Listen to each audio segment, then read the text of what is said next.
আসসালামু আলাইকুম, সবাইকে স্বাগত জানাচ্ছি মিরসরাই টিভি সংবাদের সাথে আছি আমি সাদিয়া হক। মিরসরাই বন্যায় ব্যাপক ক্ষতি হয় কৃষি ও কৃষকের। বানের জলে ভেসে যায় আমন ধানের প্রায় অধিকাংশ বীজতলা। দুশ্চিন্তায় কৃষকের মাথায় ওঠে হাত।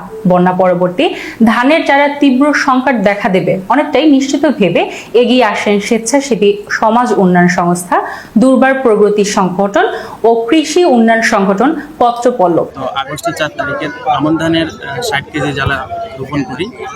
তো আজকে এতদিন পরে আমরা ওই চালাগুলো পরিপক্ক হয়, যেগুলো আমরা আজকে এই আমাদের প্রায় 130 জন কৃষকের মাঝে এই আমন ধানের জ্বালাগুলো বিতরণ করব, যার মাধ্যমে কৃষকরা অন্তত যাতে কি যে বন্যায় যে কৃষকদের ধানের জ্বালার ক্ষতি হয়েছে যাতে এগুলো পুষিয়ে উঠে অন্তত তারা বীজের জন্য কিছু ধান উৎপাদন করতে পারে। ক্ষতিগ্রস্ত হয়েছে, আমরা বিভিন্ন পানিবন্দী এবং ক্ষতিগ্রস্ত মানুষের মাঝে শুকনা খাবার, চ্যালাই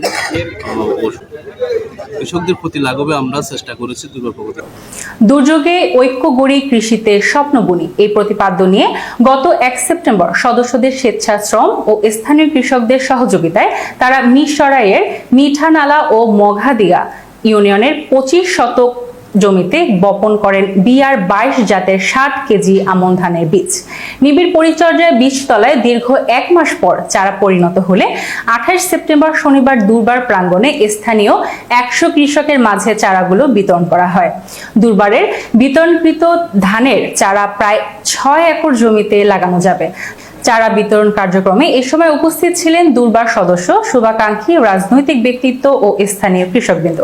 এটা খাওয়া মানুষের সাধারণ এখান থেকে সংগ্রহ করে দিচ্ছে। আমরা দুর্গারকে স্বাগতম জানাই, এই উদ্যোগ গ্রহণ করতে পারি।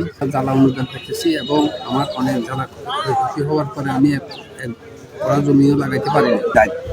উদ্যোগ নিয়েছে আমরা তো সর্বোচ্চ হারিয়ে স্বল্প পরিসরে যে উদ্যোগটা নিয়েছে আমাদের আগামীর জন্য আমরা যাতে 20টা সংগ্রহ করতে পারি। এতক্ষণ সাথে থাকার জন্য ধন্যবাদ। আমাদের পরবর্তী আপডেট পেতে ফেসবুক পেজ ও ইউটিউব চ্যানেলে লাইক দিয়ে সাথেই থাকুন।